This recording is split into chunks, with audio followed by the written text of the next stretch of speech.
The sun was setting, casting a warm glow over the quiet suburban neighborhood. It was the kind of evening where the streets were still and peaceful. The kind of evening where you could almost hear the soft rustling of leaves in the trees. But for a young girl who was struggling to make her way home, the evening was far from peaceful. She had recently fractured her arm in a fall at the local park, and the injury still caused her a lot of pain. She was walking slowly, using crutches to support herself as she limped along the sidewalk. Every step was a reminder of her pain, but she had to keep going. She was so close to home, just a few blocks away. She could already picture her mother's comforting face and the warmth of her house, and that thought kept her going. The girl was trying her best to ignore the pain in her arm, her eyes focused on the road ahead. She could feel her crutches digging into the ground with every step, and her body was growing tired. She was carrying herself as best as she could, but it was clear to anyone watching that she was struggling. As she rounded the corner onto a familiar street, she noticed the sound of a police siren in the distance. It wasn't unusual to hear sirens around the neighborhood, but this time the sound was growing louder. She glanced over her shoulder and saw a police car slowly approaching. Her heart skipped a beat. She wasn't sure why, but the sight of the car made her uneasy. The police car pulled up beside her, and the officer inside, a middle-aged man, rolled down the window. His eyes seemed cold as they scanned her, and the girl could feel his gaze lingering on her injured arm. There was something about the way he looked at her that made her feel small and vulnerable. She didn't know what to make of it, but she could tell that this wasn't going to be a casual interaction. "Hey, stop right there," the officer called out, his voice sharp and demanding. The girl froze, unsure of what to do. She hadn't done anything wrong, but she could sense that this wasn't going to be a simple exchange. She stopped in her tracks, unsure of whether she should say anything. Her mind was racing, trying to figure out why he had stopped her. Was it because of her injury? Or was it something else? She couldn't tell. The officer got out of his car, his boots hitting the pavement with a heavy thud. He walked over to her, his eyes narrowing as he looked at her arm. "Are you hurt?" he asked, his voice suspicious. The girl nodded, trying to keep calm despite the unease creeping up inside her. "Yes, I fractured my arm at the park.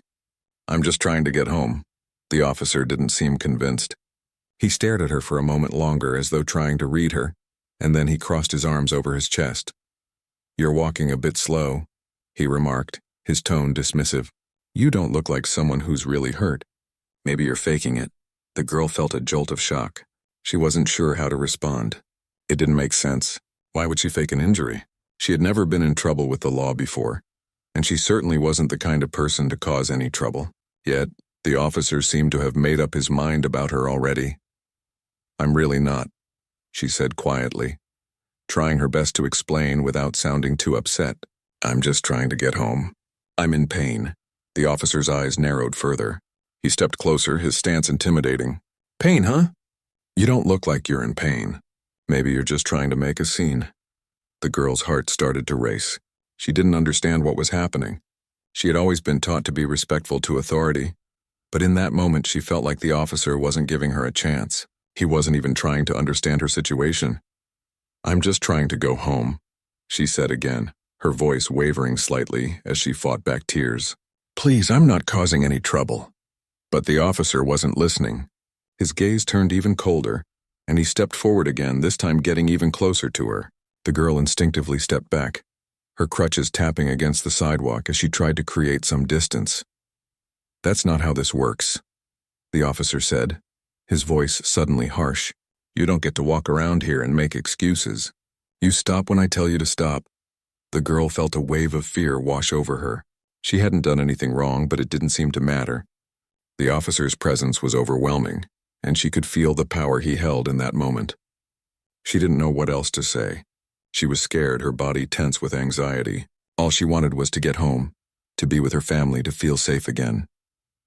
"I'm not causing any trouble," she repeated, her voice barely above a whisper now. But the officer didn't seem to care. His expression hardened as he took another step forward, reaching for her wrist. The girl instinctively recoiled, her injured arm causing her more pain as she tried to move away. "I said stop," the officer snapped, grabbing her arm with a firm grip. Pain shot through the girl's body as his hand tightened around her wrist, and she winced, unable to hold back a small cry. The fear that had been building inside her now bubbled over, and she struggled to pull away. The officer didn't loosen his grip, and for a moment she felt completely powerless. As her body tensed in response to the pain, she heard a strange sound, a car door opening. But the officer didn't notice. His attention was solely focused on her, and it was clear he was growing more frustrated by the second. The girl's crutches clattered to the ground as she tried to shift her weight away from him, but it only caused her more discomfort. In the distance, the mayor's car had pulled up, unbeknownst to either of them. The mayor, a man known for his strong stance on fairness and justice, had been driving through the neighborhood when he saw the exchange unfold before him. His attention immediately snapped to the scene, noticing the officer's harsh treatment of the girl. He didn't waste any time. Without a second thought, he stepped out of his car, walking toward the scene. The officer, still distracted by the girl, didn't realize what was happening. The mayor, though, was focused and calm as he moved forward, determined to intervene before things escalated any further. The officer's grip on the girl's wrist tightened, causing her to wince in pain. She had already been struggling with the weight of her crutches and the pressure from her fractured arm, but now it felt like the officer was adding more pressure to her already fragile state. She could feel tears beginning to well up in her eyes, a mixture of physical pain and the overwhelming fear she felt. What had started as a simple walk home had quickly turned into something she never could have imagined. She tried once more to explain herself, her voice shaking. "Please, I'm not doing anything wrong. I'm just trying to get home." But the officer wasn't listening. He didn't seem to care about her explanation. He was more focused on his own assumptions, and she could feel the frustration building in him. "You're not going anywhere until I say so," he barked as if she was a criminal caught in the act. His words felt like a slap to her already bruised spirit. She stood there, trapped in his grip, unable to do anything to get away. Her heart was racing, and she could feel her breath becoming shallow. She didn't know what to do. She hadn't done anything wrong, but it felt as though the officer had already made up his mind about her, and in that moment the fear of what could happen next took over. Then, just as things seemed to be spiraling out of control, a voice cut through the tension. It was calm but firm, cutting through the officer's harsh words like a sharp knife. The officer paused and looked up in confusion, as did the girl. "Is there a problem here, officer?" The voice came from a man standing a few feet away. He was tall, wearing a suit, and his posture was one of authority but also calm. The girl didn't immediately recognize him, but there was something about the way he carried himself that made her feel a bit safer.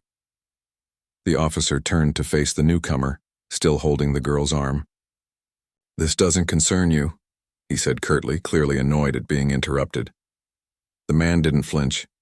Instead, he walked closer, his eyes scanning the scene.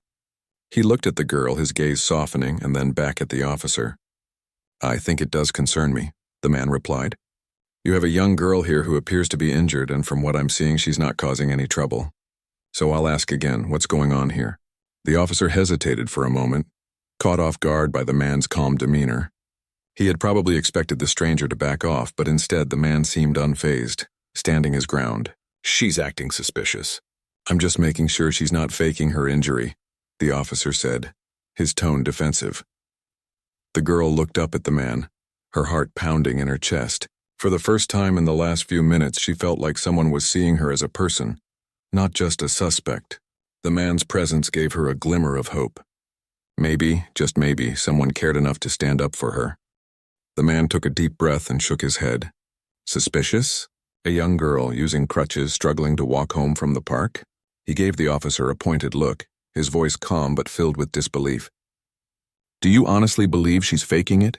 Because from where I'm standing it looks like she's just trying to get home and you're making it harder for her." The officer's face reddened with frustration. He was clearly used to being in control of every situation, and the man's challenge to his authority made him uneasy. "I know what I'm doing. Just stay out of it," the officer snapped, his grip on the girl's arm not loosening. But the man wasn't backing down. He took another step forward, standing directly between the officer and the girl. He looked at the girl, his expression gentle. "Are you okay?" he asked her softly, his voice warm and reassuring. The girl, still shaking, nodded slowly. She felt like she could finally breathe again, knowing that someone was there to help her.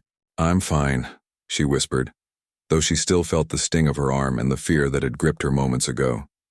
The officer let out a frustrated sigh, clearly not pleased with the situation. He shot a glance at the man who was still standing firm. "You don't know what you're talking about," the officer muttered, clearly unwilling to admit that maybe he was wrong. "I think I do," the man replied coolly. "And you're out of line."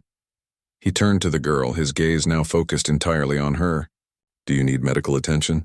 We should get you checked out just to be safe." The girl nodded again, a little more confidently this time. The man gave her a reassuring smile before turning back to the officer. "I'm calling for an ambulance," he said firmly. "And I expect you to let her go." The officer hesitated. His eyes flickered between the man and the girl, unsure of what to do. But the sight of the mayor standing tall and confident was enough to make him pause. For the first time, he felt uncertain.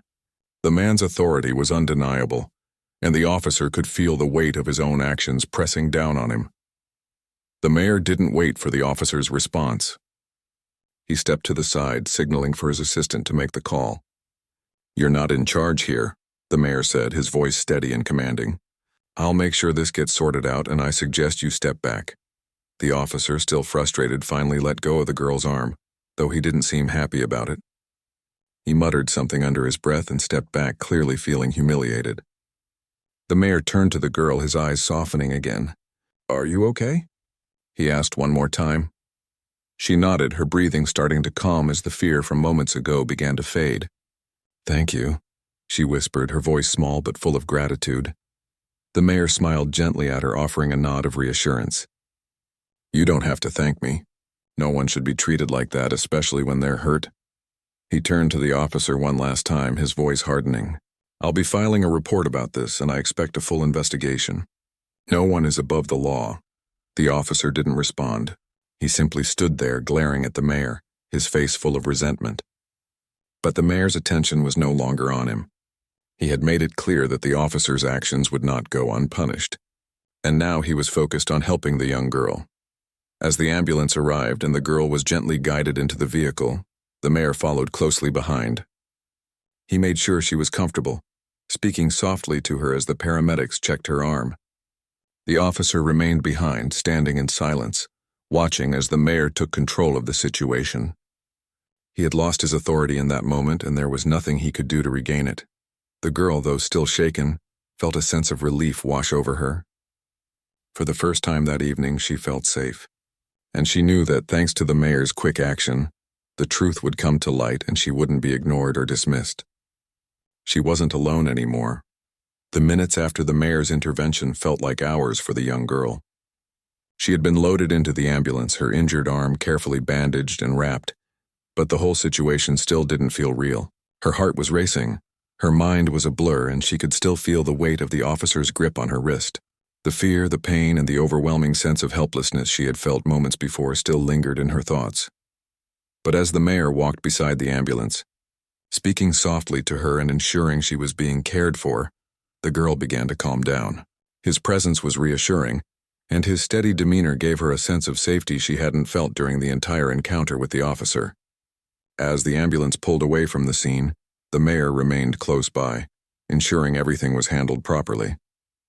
The ride to the hospital was quiet. The girl tried to rest, but her mind wouldn't stop racing. She couldn't help but think about what had just happened. Why had the officer treated her like that? Why had he assumed the worst about her? The questions swirled in her mind, and every time she thought about it, her chest tightened. The mayor, sensing her discomfort, spoke up. "I know this is overwhelming, but you're safe now. We're going to get to the bottom of this, and no one should ever treat you that way. I'm going to make sure of it." She nodded, too shaken to speak. She appreciated his words, but part of her still couldn't shake the fear and confusion from the encounter. How could something so simple, a walk home, have turned into something so terrifying? When they arrived at the hospital, the girl was ushered into a room where doctors and nurses immediately began to check on her arm. The mayor stayed by her side, offering quiet words of comfort as the medical team worked. The girl had never expected her evening to turn out like this, but now, at least she knew someone was looking out for her. After a thorough examination, the doctors confirmed that her arm wasn't broken as badly as they had initially feared, but it was still fractured and would need to be set. They explained that she would need to wear a cast for several weeks, and there might be some swelling and bruising in the coming days. The girl listened carefully, grateful that the injury wasn't worse, but still feeling the weight of the situation. It had been an accident, an unfortunate fall at the park, but now it had led to so much more. Once the doctors were finished, the mayor spoke to her again. "I know this has been a lot, but I want you to know that we're going to take care of everything. That officer's actions were completely unacceptable, and I'll be personally overseeing the investigation into what happened." The girl looked up at him, her eyes tired, but grateful. "Thank you," she said quietly. "I don't understand why he treated me like that. I was just trying to get home." "I know," the mayor said, his voice softening. "But sometimes people make assumptions based on who you are, not who you really are. And that's not right. You didn't deserve any of what happened." She didn't respond. She didn't have the words to explain how it felt to be treated like that.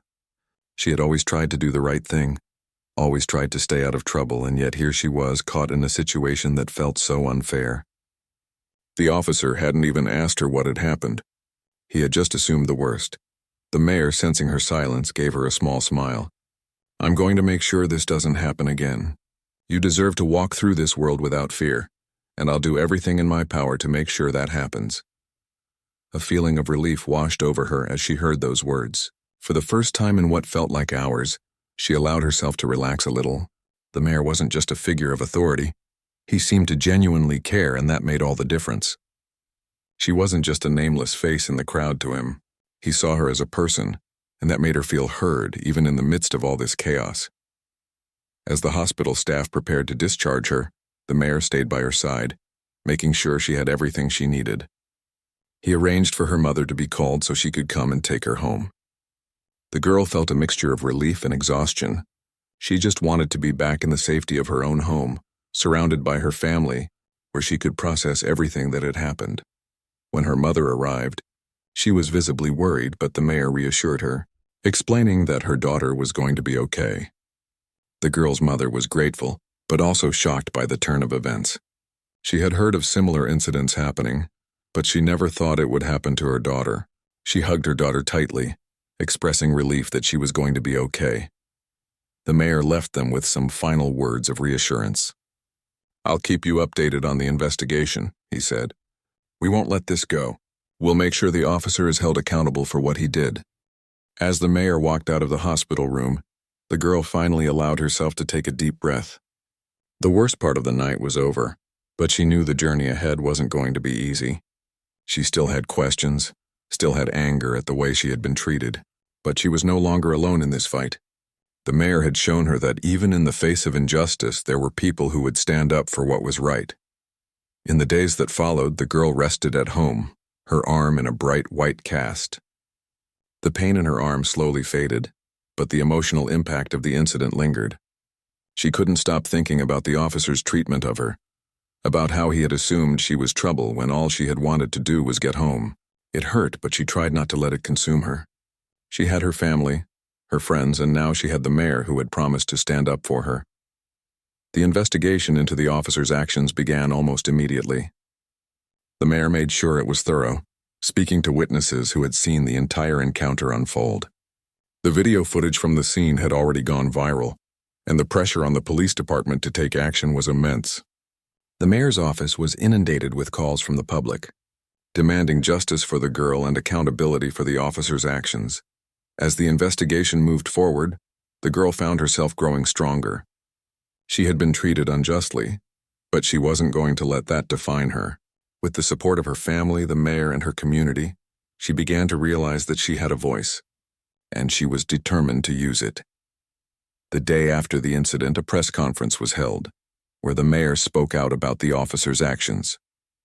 He made it clear that what had happened to the girl was unacceptable, and he promised that changes would be made within the police department. The public's response was overwhelming. Many voiced their support for the girl, and others expressed their anger at the officer's behavior. As the days went by, the girl continued to heal, both physically and emotionally. And although the road ahead was uncertain, she knew one thing for sure. She was no longer afraid to stand up for herself, and she wasn't going to let anyone make her feel small again. In the days that followed the incident, the girl couldn't shake the feeling that something had changed inside her. At first, she had been too overwhelmed by the events to fully process everything. But now, as time passed and she began to heal physically, she found herself reflecting more and more on what had happened. Her arm, still in a cast, was starting to feel better, though there was still a dull ache from time to time. But the emotional toll of that night weighed on her in ways she hadn't expected. She had always believed in the goodness of people, in the idea that most people, especially those in positions of authority, would want to help. But what happened to her that evening shattered that belief. The officer had treated her as if she was the problem, when all she had done was try to walk home. That realization still stung, but as she thought about it more, she also realized something else. She wasn't alone in this. The mayor had stepped in when no one else had. He had seen what was wrong and done something about it. And now his words and actions were beginning to give her the courage to speak up. As the investigation into the officer's conduct continued, the girl's story began to spread. Her mother, who had been beside her every step of the way, encouraged her to share her experience. The girl, initially hesitant, finally agreed. She wanted people to understand what had happened to her, not just for herself, but for everyone who had ever felt like they were unfairly treated because of who they were. The mayor had kept his promise to stay involved, and every time he spoke with her, he reassured her that they were doing everything they could. He had even visited her at home a few times to check on her progress, offering words of comfort and encouragement. His kindness and determination were contagious.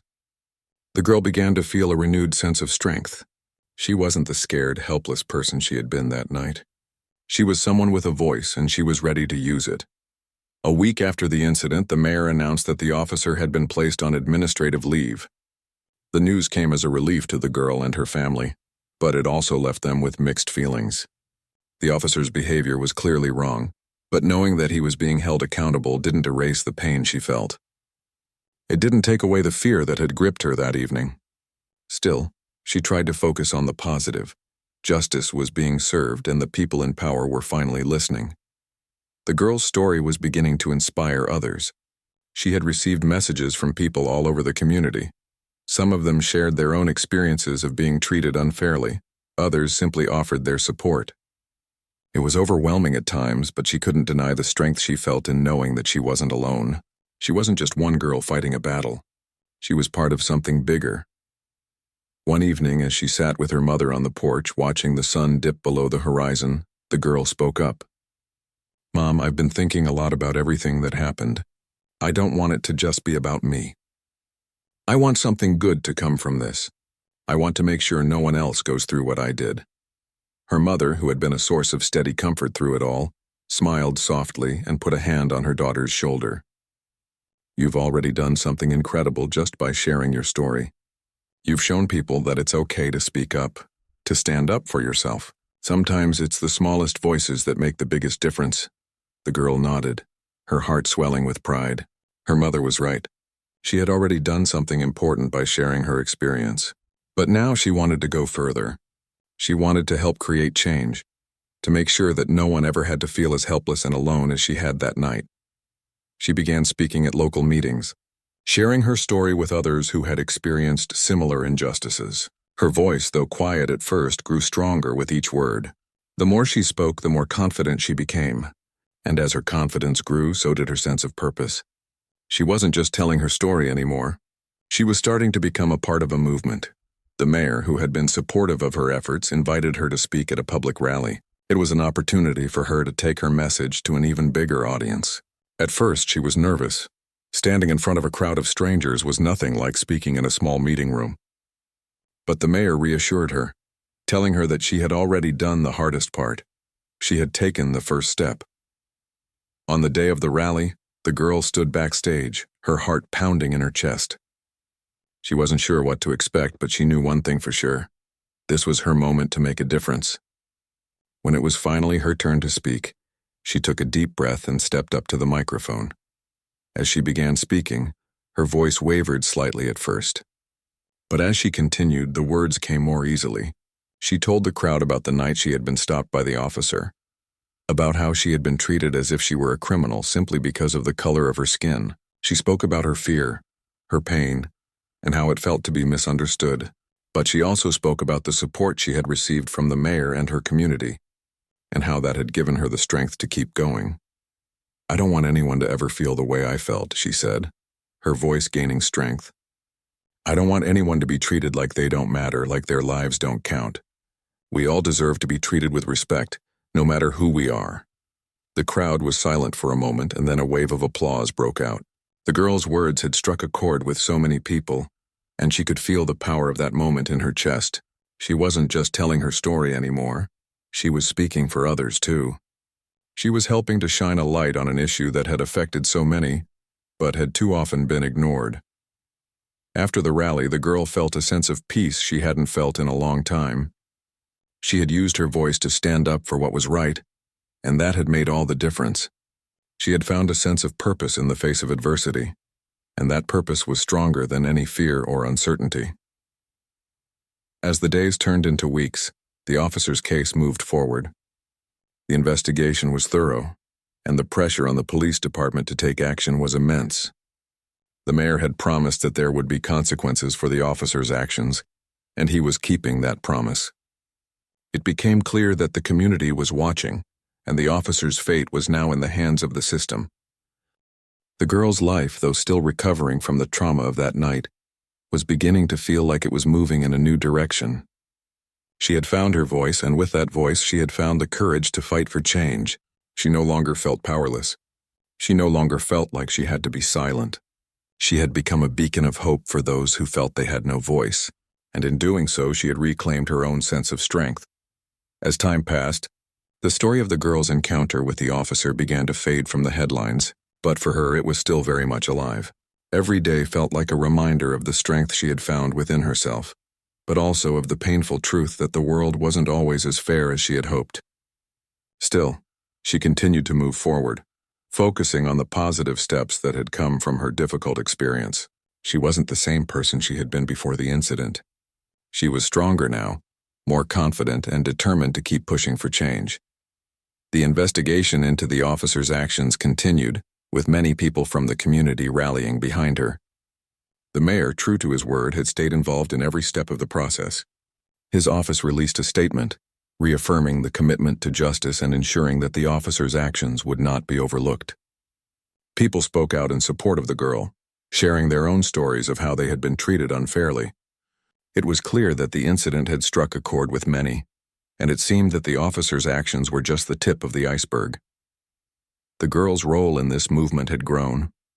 She had become a voice for those who felt silenced, for those who had been overlooked or mistreated. She had begun attending meetings where important conversations about police reform and community trust were taking place. With each meeting, she felt more empowered. She wasn't just a victim. She was an advocate, someone who could make a difference.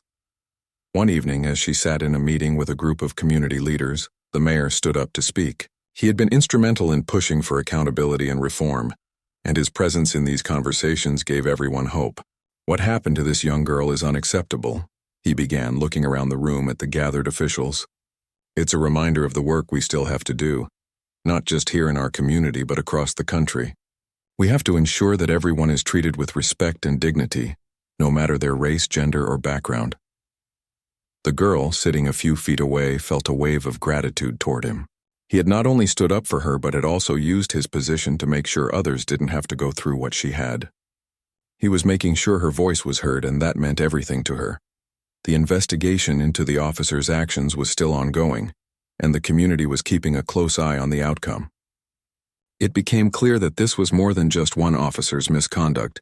It was a symptom of a much larger issue. Many people, including the mayor, believed that police departments across the country needed to take a hard look at how they treated their communities. Trust, once broken, was not easily repaired. The girl had her own role to play in that repair. She had already started speaking at local schools, sharing her experience and talking about the importance of standing up for what's right. She encouraged students to speak out if they saw injustice, to not let fear keep them from doing what was right. She had become a symbol of resilience and hope, someone who had turned a painful experience into a catalyst for change. The officer's fate was still uncertain, but the pressure was building. The community was united in its desire for accountability, and the mayor was pushing for action. He had already announced that a new initiative would be launched to promote better relations between the police and the community. The initiative would include additional training for officers on cultural sensitivity, de-escalation techniques, and community engagement. It was clear that this incident had sparked a broader conversation, and the girl had played a significant role in that shift. One day, the girl received a call from the mayor's office. She had been invited to attend a special ceremony in honor of the changes that were being made within the police department. It was a small but important step toward rebuilding the trust that had been broken. The girl, still recovering from the emotional toll of everything that had happened, was both nervous and proud.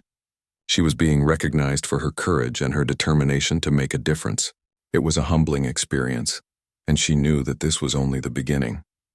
When the day of the ceremony arrived, the girl stood in front of a crowd of local leaders, police officers, and community members. The mayor gave a speech, thanking her for her bravery and commitment to justice. "This young girl," he said, pointing to her, "has shown us what it means to stand up for what's right. She has inspired us all to be better and to do better. Her courage in the face of adversity is something we can all learn from." The girl felt a surge of emotion as the applause filled the room. She wasn't used to being in the spotlight, but in that moment, she realized how far she had come. She had started as just a girl trying to get home, caught in a situation beyond her control. But now she was a catalyst for change. She had found her voice, and that voice had made a difference. She had used her pain and her fear as fuel for something greater, something that could help others who were suffering in silence. After the ceremony, the mayor spoke to her privately. "You've done more than you know," he said. "You've helped spark a movement. What you've done has inspired people, and it's starting to create real change." The girl smiled softly, feeling a warmth spread through her chest. She hadn't set out to be a hero. She had simply wanted to be treated with dignity and respect. But somehow in the process she had become something more. She had become a voice for those who needed it, a reminder that change was possible even in the face of injustice. As the weeks went by, the girl continued her advocacy. She spoke at more events, attended more meetings, and worked alongside community leaders to push for further reforms. The officer's case was still being reviewed, and there was talk of greater oversight for the police force. The girl remained hopeful that justice would be served, but she also knew that the work didn't stop there. She was part of a larger movement now, one that was about more than just one officer's actions. It was about making sure everyone had a voice, making sure no one was ever treated unfairly again. She still thought about that night often, the fear, the confusion, and the helplessness. But now when she thought about it, she also saw the strength she had discovered within herself. She wasn't a victim anymore. She was an advocate. She was a fighter for justice, and she was determined to keep pushing until the world was a little bit better for everyone. The officer's actions had been a wake-up call, not just for the girl but for the entire community. It had exposed the flaws in the system, the biases that still existed, and the need for change. But it had also shown the power of one voice that could inspire others, that could move mountains, and that could change the course of history. And as the girl looked out at the world around her, she knew that her journey was just beginning. She had started a conversation that would continue long after she had spoken her last word, and that, she thought, was the greatest victory of all.